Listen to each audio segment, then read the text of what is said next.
د پاک محبت لپاره او د پاکې مینې لپاره یو وظیفه ده چې ډېره مجربه او بهترینه وظیفه ده.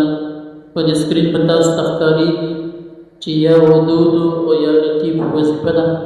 کوم کسان چې وایي موږ پاکه مینه وکړو، پاک محبت وکړو، دا وظیفه دې لازم وکړي.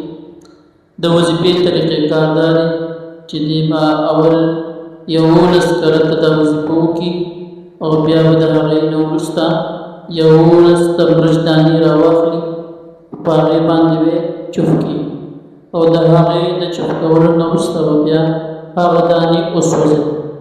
کله چې دغه دانې وسوځي یا د دانو د سوځولو په دوران کې به د چا سره چې مینه کوي، محبت کوي، د هغه نوم به ورسره لازم لیکي.